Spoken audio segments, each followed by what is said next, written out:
All right, good afternoon. This is the meeting of the North Canton Water Board. It is December 16th, 2020. The time is 1 p.m. I will call the roll, and I apologize if we're a little bit muted. We're all masking here in this City Hall. So if you're not clear, please ask us to repeat ourselves. Thank you. Member Soretta? Here. Member Boyer? Here. Member Alabat? Here. And Member DiOrio is here. In attendance as well is the City Engineer Rob Graham and resident Gina Boring, G-I-N-A, last name B-O-R-I-N-G. First order of business is to approve the minutes from June 25th, 2020.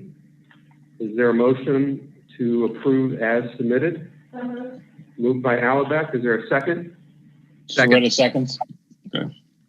Retta seconds. All those in favor signify by saying aye. Aye. All opposed? The ayes carry. The minutes are agreed to. Okay, it brings us to the main item of business before the board.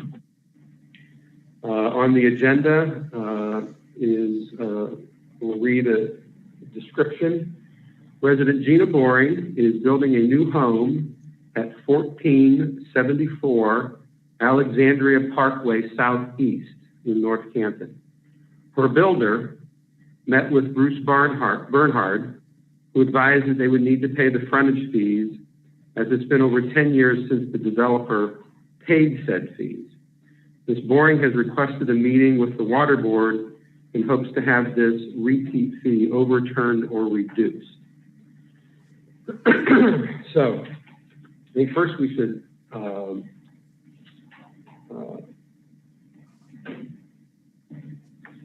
get a little bit more information then on the process of what we're talking about. So, Ms. Boring, would you like to tell us a little bit of how you came to acquire this property, or what are you?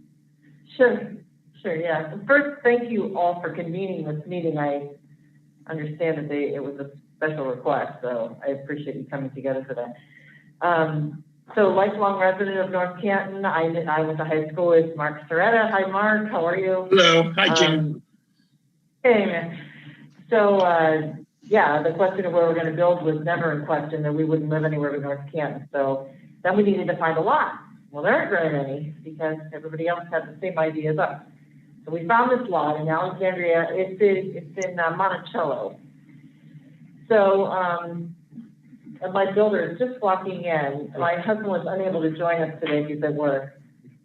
So, no, that's okay. Come on in. You take this one and just slide it down on the end there. We're trying to keep the social distancing thing. Sure. So the total accident that our builder's name is Jason Hoover, which is kind of perfect for building in North Canton, right? So anyway, we bought this lot, and then Jason connected, and I'll let him ask him to tell the rest of the story of how he came to understand the frontage fee issue, and that what brought us here today to petition just a request to reconsider having to repay something that was already paid. Who did you buy the land off of? We bought it off of the Jeffrey. And this is a lot, does it adjoin his lot, or? Yeah, he bought two lots when they developed in the very beginning. He bought a second lot next door to his lot for his kids when they were growing up. So they're selling their house on the corner. He then sold the lot independently next door to him. So he owned both lots privately, and then he just sold this lot off to us. So that's why we're building there. Okay, all right. And we should say for the record, we have another entrant here with us. This is the builder for Ms. Boring, Jason Hoover. Correct. And is that you have a business name that you go under? Yeah, my company name's Canton Construction. Canton Construction. Yep. All right, very good. So when the customer, told me they were interested in that lot, they were buying it, going to close on it. Me. I can't hear. Go ahead. Yeah. Who was that? Was that Merrill? Oh, yeah, he needs to be a little closer to the microphone, please. I got that. We can actually do that now. We're working off of the phone. We're going to slide it a little bit. Sorry about that. So after my customer told me they were purchasing this lot, I drove past, just to, help them do some due diligence. I also called, before they closed on the lot, called down to City North Canton, spoke with Bruce. I think his last name is Bernard or something, like the city engineer. And I've dealt with Bruce before on other projects, super nice guy, easy to deal with. And just kind of questioned him, hey, if they buy this lot, is there utilities in place? Is there a city sewer sanitary tie-in? Is there a water tie-in, storm sewer? And, he confirmed that there was. So, at that time, I guess I didn't ask him if there would be any kind of frontage fee, just because it would be very, unusual for there to be anything like that in a new allotment. Typically for a frontage fee, that'd be something in an older area where there wasn't originally water and they had to run a mainline extension and then they would charge the neighbors frontage fee, something like that. So, there was no discussion of that at that time, just because on new construction in a new neighborhood like that, it wouldn't be anything that would usually, be a problem. So, the homeowner went ahead, closed on the lot. Then after we started pulling permits, Bruce contacted me again. And I can't remember, I might have contacted him first, but basically asking for the locations of the sanitary sewer and water. So once we began construction, we knew where they were. And Bruce then told me there was a frontage fee on the water line. And when I asked him, that's, highly unusual for there to be a frontage fee on a water line. I was like, was it not paid when they did the development of the lot? And he said, no, it was paid then. But since 10 years had passed, they were asking for it to be paid again. So, I, again, thought it was really unusual. Any project I've been involved with before, in fact, if there's frontage fees, usually they're waived after 10 years in any other municipality I've ever dealt with. So if there was a street where they put a water line in and they were asking people to pay frontage fees, a lot of times homeowners would wait the 10 years to go past and then tie in so they didn't have to pay a frontage fee, because they're usually waived, not added after 10 years. So just, at this point, just, I guess I feel sorry for my customer, for my homeowner, anybody. It wasn't a couple $100. I think it was over $4,000. So when you're building a new home, to be kind of blindsided with that charge, I'm sure they're not happy about it. Okay, so let me start here with a question. Why are we charging it again? Do we have some sort of ordinance or something in place? Maybe, I don't know if Bruce knows that or not, but why are we charging something that's already been, received? Well, why don't we first determine if that was the case? So we'll let Engineer Graham tell us about what he believes the process is and what we know about that. Right. Thank you, Mr. Diorio. My understanding would be that the frontage fee wasn't paid back when the initial, $25 per foot frontage fee wasn't paid back when the first owner purchased the lot. That the developer would have just recouped that cost in the price of said lot, because obviously the lot would have been less than 10 years old when it was originally sold. So, and looking at the ordinance, now that many years have gone by, 93501F1 describes the 10 years, and then 93502A1 denotes that $25 per foot connection fee. And that's just how our office interprets the ordinance as written. So really there's nothing we can do but pass that on. Someone doesn't like our interpretation, hence that's why we're here today. What is the 10-year reference? Can you read that part of the ordinance? I don't have it in front of me, but 93501F1 is where it's described. We had asked, just because, Mark, that's a great question. We're getting towards that direction. Just because it's something that we've done in the past, we never assume that's necessarily always the right way. So we've asked our law director to kind of look into 93501 and 93502 and figure out if our practices were interpreting this correctly or not. Wayne, what do you know about this? Yeah, so I'll chime in. So I did look at 93501 and 93502 in connection with this request and discussions with you, Patrick, and with Mr. Graham. And the way that I read them, first off, I do think that the city is interpreting them correctly, but I think there's a conflation here where they're reading the charges in 93501 and 93502 to be identical, when in reality, they're separate and distinct charges. So if you look at 93501, they talk about the cost of the actual underlying water line extension. And I can read that. I have it in front of me. So you'd ask. So 93501F deals with water lines to become city property. All water lines after installation shall become the property of the city, and all maintenance thereon shall be the responsibility of the city. All connections thereto must have proper city approval. All property owners shall be required to take out and pay for the necessary permits for making connections to existing water lines. However, the city shall not issue permits for connections to properties for which no owner has contributed to the cost of constructing the line to which they are connecting, until such owners have remunerated those who constructed or had the line constructed in accordance with the following regulations. And then subsection 1 says, within a period of 10 years from the date of construction, such remuneration shall be paid to the person, persons, or corporation responsible for the initial construction of said water line. So 93501 deals entirely with the initial construction and extension of the water line. And 93501A discusses that water line extensions, the cost of them, so the actual underlying extension itself, shall be paid by the developer or individual requesting the water line. That presumably was done initially when the water line was constructed in relation to Monticello. Obviously, that's been some time ago. 93502 deals with the connection to be made into the water line. So a separate and distinct cost from that in 93501.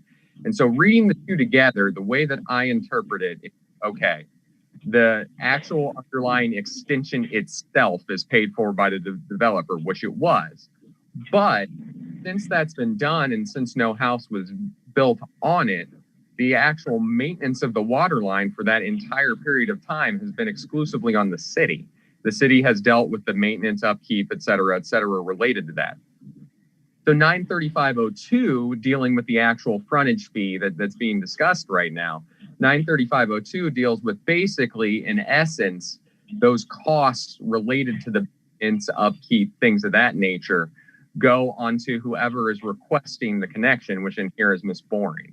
So I do think they're separate and distinct charges, and I think that the city's interpretation of them has been correct and has been consistent. It's my understanding that earlier this year, a builder purchased another vacant lot in Monticello, and he paid that frontage fee because of the way that it's been interpreted and because of everything that has gone past. So I do think that they are separate and distinct charges, and I think that the city is reading it correctly as far as the distinction between the actual extension and construction of it, 93501A and F, which I believe were paid by the initial developer. And then now that there's a connection going to it, and now that the city's been maintaining it since that was originally installed, that's where the frontage comes in. So what I gathered from what you said is that it sounds like we are acknowledging that there was in fact fees paid initially by the developer. That would have had to have been the case. Yes, sir. Yeah. When Monticello was originally developed, that particular phase, and those water lines were constructed or extended to reach that phase, yes, the developer would have been on the hook for that, and would have paid that. And I do agree with Mr. Graham that most likely that was factored into the sale of the vacant lot, whether it was to Mr. Jeffries who sold it, or whether it was to an individual prior to that. I'm sure that was factored in at that point. But since it's been more than that 10-year period in 93501, and the city's been maintaining those lines, that's where the frontage fee comes in.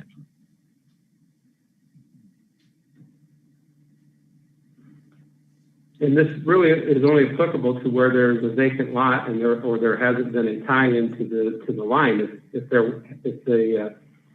Ms. Boring had bought a house that was already, built on there, buying an existing property, this wouldn't be the case, correct? That's 100% correct. Yeah, this is going to be a situation. These provisions will not be invoked except in situations where there's a vacant lot and where that vacant lot has sat vacant for 10 years. So it's a finite amount of circumstances, and unfortunately, Ms. Boring's acquisition of this lot falls into that finite set of circumstances. So it was paid already. Well, again, that's my question. So you're saying that it was already paid, and give me the information again about the 10 years. No, so we're saying because, yeah, go ahead. And I apologize for interrupting. No, what I'm saying is, they're two separate and distinct charges, and I think that is the most important aspect to emphasize here. But I'll give you the language again. So ultimately, 93501. F discusses that the water lines are to become the city property. So all water lines after installation shall become the property of the city, and all maintenance thereon shall become responsibility of the city. And so then it goes down to situation right before it talks about subsection 1. It says, however, the city shall not issue permits for connections to properties for which no owner has contributed to the cost of constructing the line to which they are connecting, until such owners have remunerated those who constructed or had the line constructed in accordance with the following regulations. Subsection 1 says, within a period of 10 years from the date of construction, such remuneration shall be paid to the person, persons, or corporation responsible for the initial construction of the water line. So, had the construction of the home begun within 10 years from the date of construction, that those fees likely would have been paid to the underlying developer. Since it wasn't, that's where we come into subsection 2 and having the connection, or not subsection 2, excuse me, to 93502A, which talks about the connection made into a water line, and that's where the city's $25 frontage fee comes from.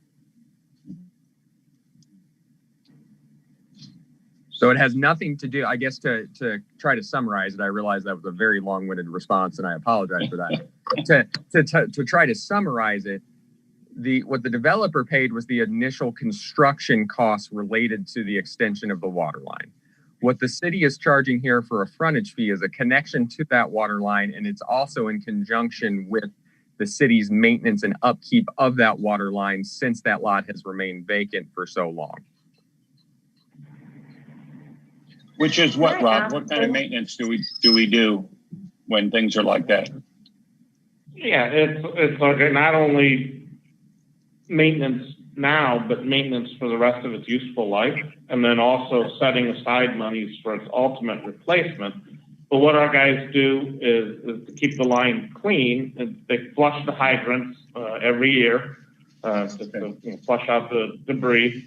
And also, and we're required to do this from the Ohio EPA, they exercise the valves, or all the valves in the entire neighborhood. Every valve in our system has to be turned once every 5 years to make sure we can isolate an area in the event of a break. About a fifth of those valves are called critical valves, and they have to be isolated every year. So we are, with our entire system, to follow EPA regulations, we are doing that. And then if there's a break, obviously, break anywhere in Monticello or anywhere, our guys, of course, respond and fix that break. Based on your experience, go ahead. No, I'm sorry. I just wanted, Ms. Boring wanted to ask, but she can wait till you're done. So I just wanted to cue it up anyhow so that we know she did want to speak again. So go ahead, Mark. Sure. Well, I was just saying, what have we done in the past? Have we ever had any kind of experience like this before? In your knowledge, Rob, Pat? Yes, absolutely. In fact, earlier this year, the very first lot in phase 1 of Monticello, right at East Hill Street, it was part of their sidewalk bond for years and years and years. The bond was released, and the builder came in, bought the lot, and just earlier this summer, paid that $25 per foot frontage fee. He didn't like it, but he felt that that's the way our ordinance read, and you know, he looked it over and it didn't opt to go to the next step, which is today's meeting or a water board meeting. Okay, thank you. Can I ask a question? I also, I built a house last year in the city of North Canton in the sanctuary neighborhood. And that lot was also over 10 years old. So when and I did not buy the lot, my customer did, there was no frontage fee for that lot, but of course it's Aqua water and not North Canton City water. So I guess, you know, saying that just to prove the point that, you know, no other water company does this. It's very, very highly unusual to charge a frontage fee after 10 years.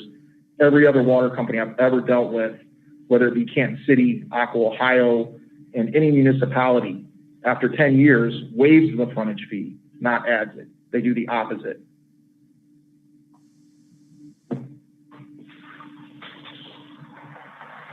And I guess the other thing too, I'll say is that typically when you buy a city lot, you know, whether the lot is a year old or 10 years old, the cost that, you know, you're expecting the homeowner to have to pay is the tap-in fee, which is typically around $1,000 to $1,200 to pay a tap-in fee, which is what for some reason I was told that at this lot, the tap-in fee was already paid, which I also thought was kind of unusual. And when I talked to Bruce at the engineering, he wasn't sure who paid it.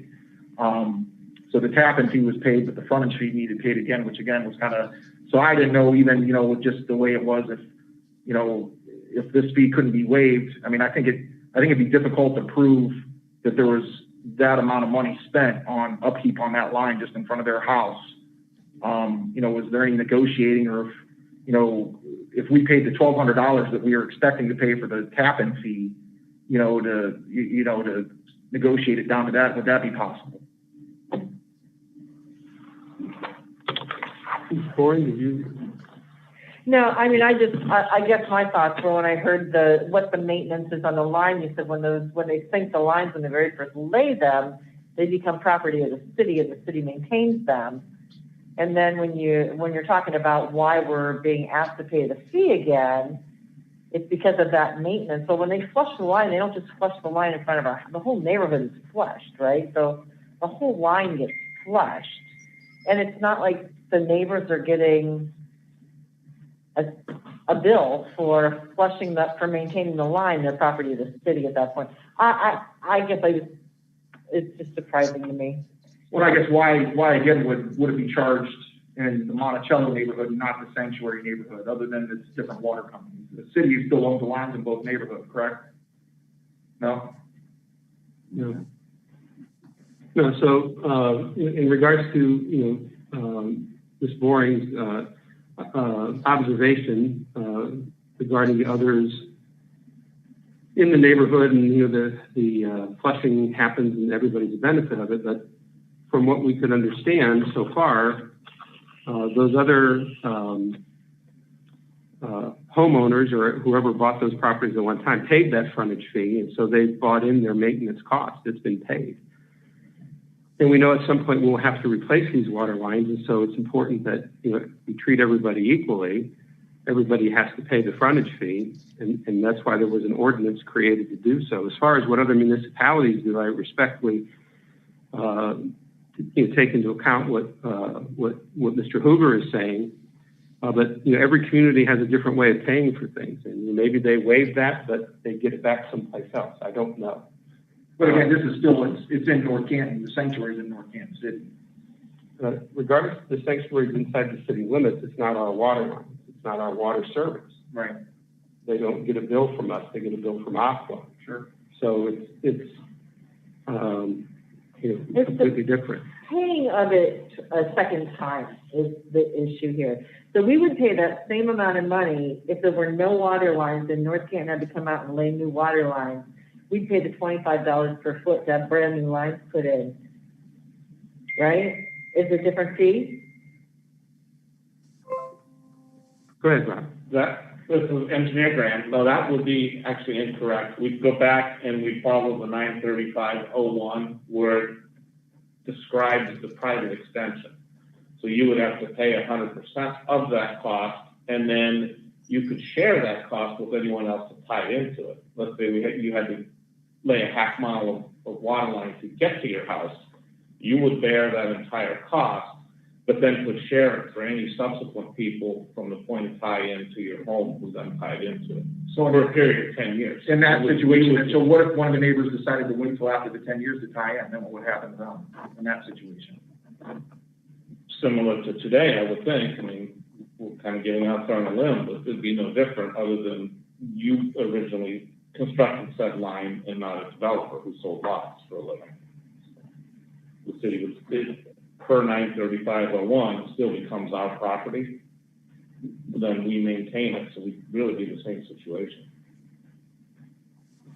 So just so I understand, this nearly $4,000 that we're paying is to pay for the maintenance that was done for the last 10 years before we owned the lot. And to pay for all future maintenance and replacement. Well, the future maintenance and replacement would also be paid by the water bill. I mean, that's how everybody else is A paying. portion of it, yeah, Okay. Right. but not completely. But everybody that's already tied in, that's how they're paying for it. They're not being. Well, they've already paid the maintenance fee of 25% frontage, $25 a foot frontage, they've already paid that. So is this one, it's already paid too. This is So they very paid for the construction of the line, they didn't pay But for, when they tied in, because it wasn't 10 years, they did not pay the frontage fee again. but we're talking about two different fees here. The frontage fee is in '01, and the maintenance is in '02. Right, but the only one that would be paying this same fee is someone in the allotment who didn't build after 10 years. All the ones that built within the 10 years did not pay the frontage. Correct, and we have a recent example from earlier this year. Right, sure. Right, right, we knew that. So if I bought the house next door, I wouldn't be paying a frontage fee, the house already exists, but my current water bill then would take me through the maintenance moving forward without Not a having, new connection, the home you purchased, it's all Right. been connected I'm to the just- system. saying that the 4,000 was just explained to me that part of that goes towards future maintenance, but how is that so if the house next to me that's already there, I would only be paying my water bill? There's no Because we money collected to the move future forward. maintenance at one point. Well, right, on my land you did too. Right, in 10 Not the years future of maintenance. You paid for the installation of the water line down that street.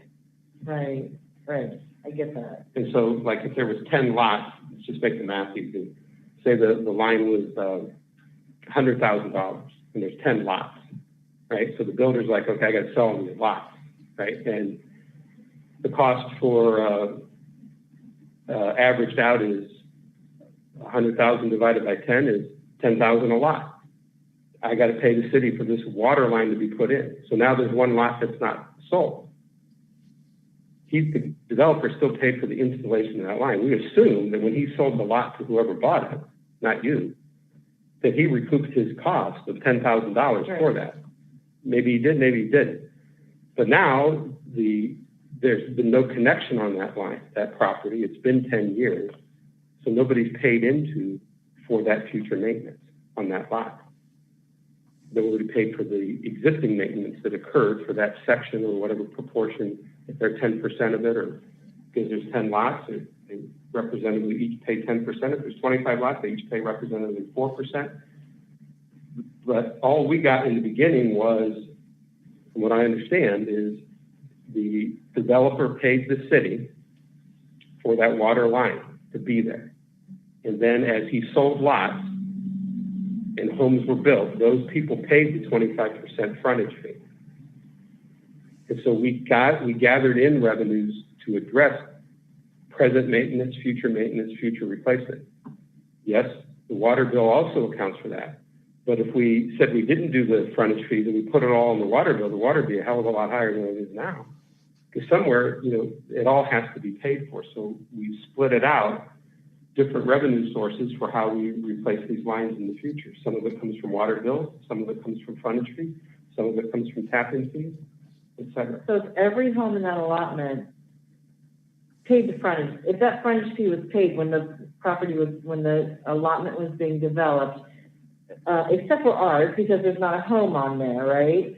But Well, the same fee was paid originally. the same fee was paid originally. The developer paid that frontage fee on this lot, just like he did every other lot?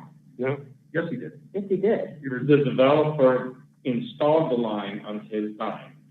Then when he divided it into 100 lots or whatever he did, if he was shrewd, he recouped that cost with the sale. I'm sure he did He did. profit on the lot. So that's a different animal than an assessment fee many years later. Right. Well, I understand. So the fee was paid originally, and Right. it's being asked to be paid again because of 10 years of maintenance. So I guess the question is it seems a little pricey for 10 years of maintenance on, a line in front of a house like that. But I mean, and especially when like I said, any other municipality would do the opposite. They would waive a frontage fee instead of add an additional. Well, as far as I can tell, I guess this next question is to the law director.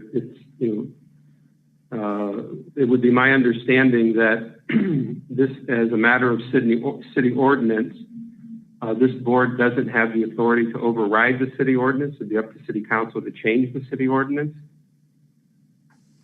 Or do we have that authority? That's I guess correct. That's the first question.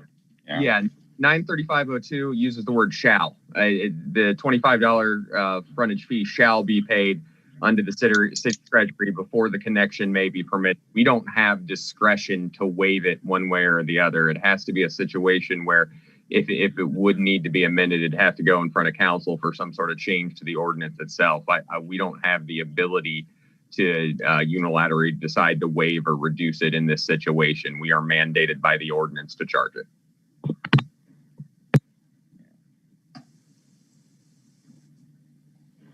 So how do we do that? Well, that's something, you got one city council member on the phone. So that would be, I think he's heard your issues, and I can't speak for him, so I'll let him speak for himself. But, maybe give you a call. If this was brought to me at council, okay, and we are always very sensitive of excess fees in our community because sometimes we have these policies that have been set in the past and they just keep going up sometimes. So we are very sensitive to that. But we're also aware of the equality of fairness. What if someone just did this and just paid this? It would be a really hard deal for someone else, for us to sit up there and now say, oh, let's give them a break on that because this thing has occurred and it doesn't seem right. And I know, Ginny, you're disappointed about this. I get it. I would surely be. And I'm sure you're going to enjoy the water in the future and all that other stuff. And $4,000 is $4,000. I get that. But these were put in place for reasons before our time.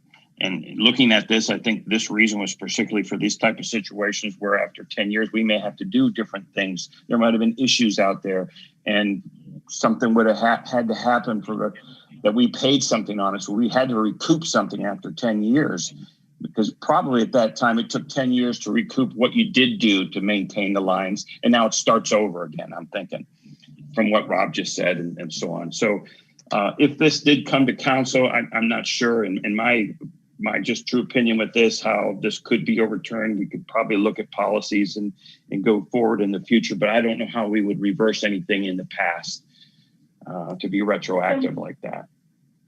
And Mark, the point well taken, but I'll tell you, we just did our due diligence on it, and I called all the way up to the Ohio Attorney General's office. I made many, many phone calls to figure out how to pursue this and how to at least get an audience to have a conversation. If somebody before me chose to pay the money and not to have the conversation and just said, well, that's how it's always been, it's North Canton and they're just different from everybody else, and they walked away and rolled over, that's not who I am, and that's why we're here today. So I'm sorry that someone paid it and it feels like an inequity to them. They neither did their due diligence or sat here with all of you as I am doing and with my builder. I just wanted the conversation, and the fact that it would even be a notion that it wouldn't be changed because it's how we've always done it is a little frustrating.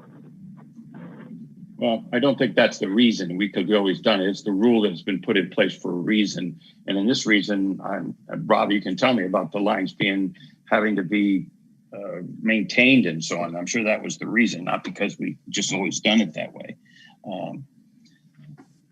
I wish I could tell you something different, but I think and as far as the way other people do things, we always look at that, but we're not other people. I'm not saying we're better or worse than other people, but someone to come to us and say, well, other people do this. Well, we do hear that, and we see that in different aspects of different things. But we would have to even look at these things or trust that our laws were put in place for our purposes in our city, but we do, that's something that we'll do after this. But if you are looking to go to take it to council, do it. But I'm just telling you that what the thought process is as things come our way like that. Thank you. I appreciate that. I mean, I think that we've as clearly as we can stated our position. I appreciate your time, and at least that you've heard the request. That's all. I mean, that's all that we came for. We were hoping for maybe a little bit more than that, but I'm exceptionally pleased that we even were able to have an audience, to have an opportunity. So. All right. Being that the law director said that we cannot change city ordinance on this, we understand that. There really isn't then any thing that the board can vote on in this instance. So I would say that, and being that was the only item on the agenda, that would probably conclude our meeting today, unless there's anybody else that has something else to add. Hearing none, I'd ask for a motion to adjourn. Sreda moves. Sreda moves. Is there a second? Second. Alabak seconds. All those in favor signify by saying aye. Aye. Aye. We are adjourned. Thank you. Thank you. Thank you.